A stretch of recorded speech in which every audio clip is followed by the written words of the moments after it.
Third Eye Fitness coming at you guys. Today I want to talk about some of the pros and cons of pre-workout supplements.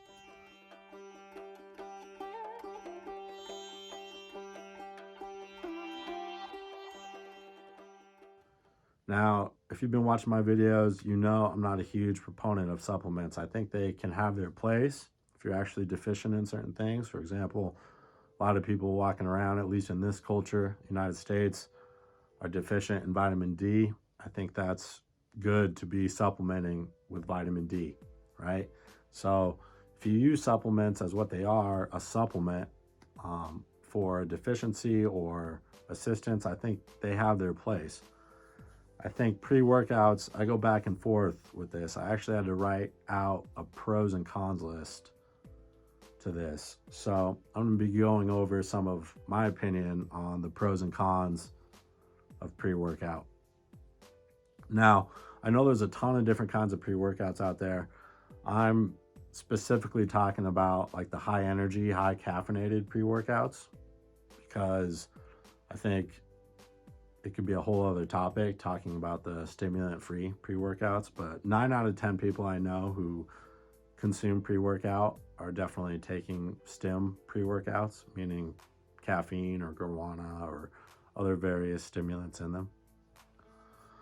So I just want to start off by saying right off the bat that I think not all pre-workouts are created equal. I do believe there is quality pre-workouts out there.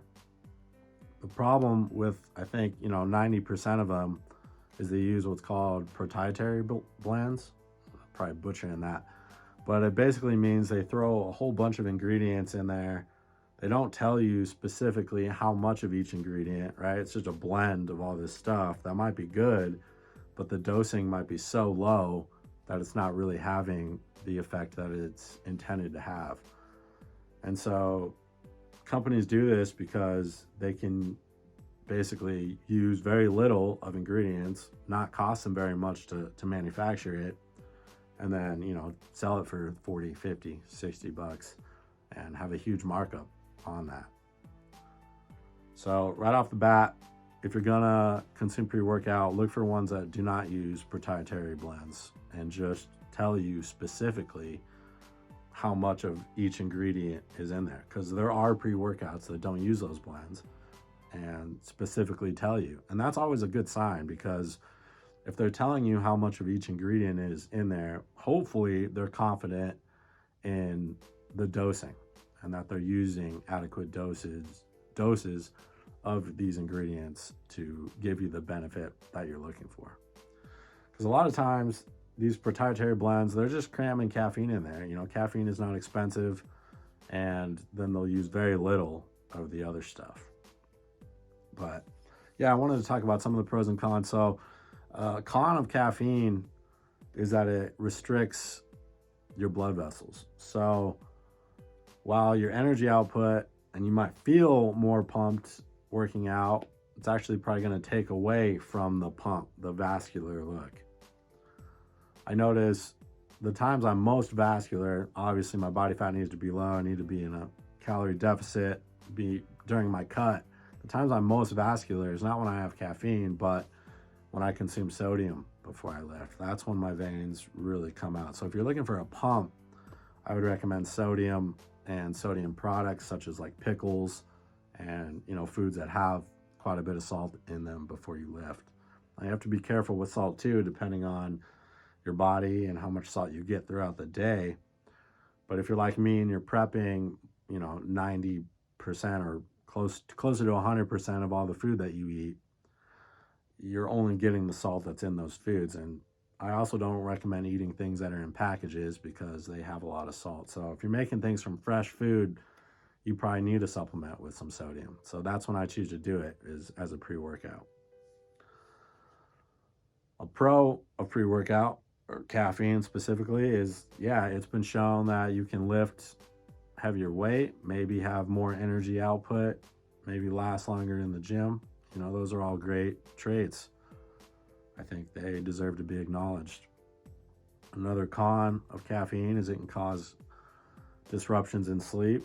Especially as I've gotten older, I've noticed if I am going to consume caffeine, I need to do it earlier in the day. because if I do it too late, my sleep will be affected by it. And this goes for even just like coffee and stuff too. One of the pros I want to talk about pre-workouts is that you can support your favorite small business. I hope that if you are consuming pre-workouts, you get it from one of the companies that you like, and that's a good way to support that company. Generally, the markups are pretty high, even on a quality pre-workout, so it's a good way to support them. I would stay away from the big corporations, that don't need your money, but support the little guys, the small guys.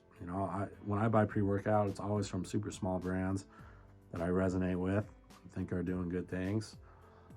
Very rarely will I, buy something from like Optimum Nutrition or something. Not that I haven't looked at Optimum Nutrition's pre-workouts, but they don't need your money. They're doing okay, and without even looking at it, I would go as far as to say is their pre-workouts aren't the best.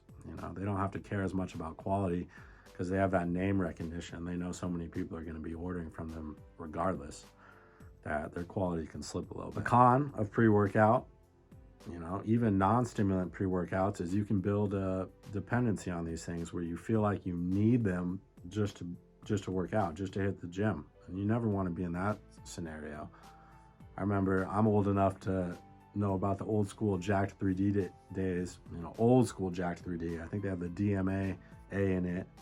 And yeah, I remember becoming dependent on that at one point in my life. This is when I was young, teenager, early 20s.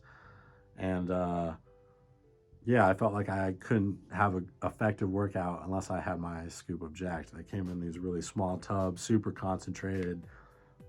Man, they don't make pre-workouts like those anymore. Maybe that's a good thing, but that will always be the king of pre-workouts for me. And anyone who grew up in those times, I think a lot of people would say the same thing.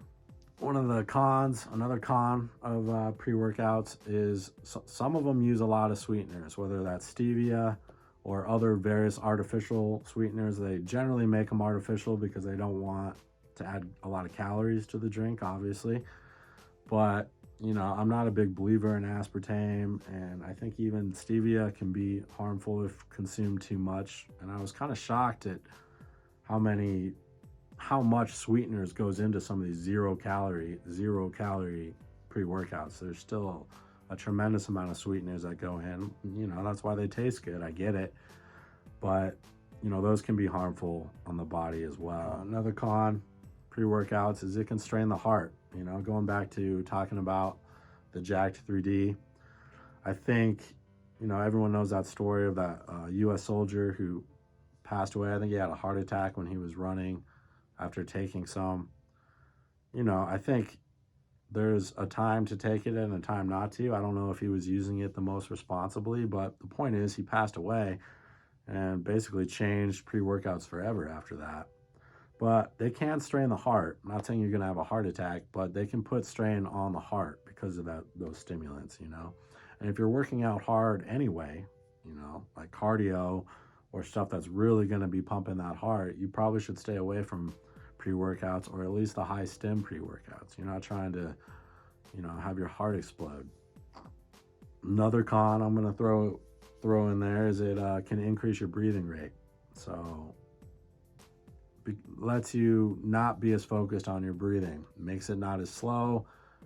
Your heart rate increases, so your breathing rate increases, and these things can be beneficial depending how you use them, but they can also be negative.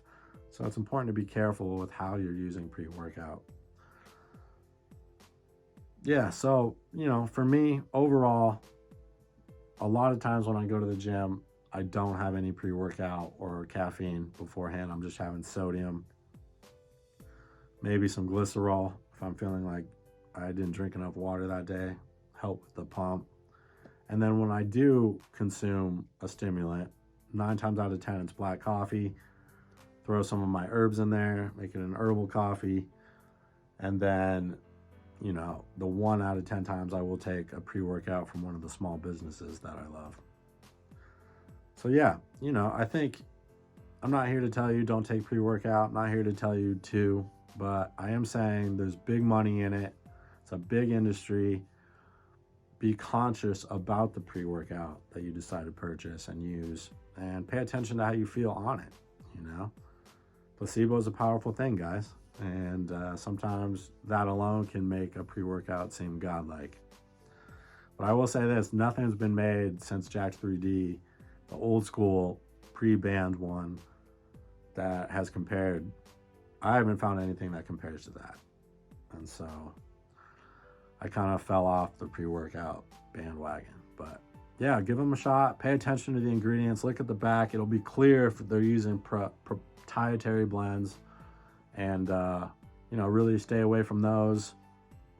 And find ones that, pay attention to the caffeine content as well. I don't think you need 500 milligrams of caffeine in a scoop. I think even 200 can get you going. So yeah, thank you guys. If you guys like these videos and want to see more, please like and subscribe. You guys help this channel grow.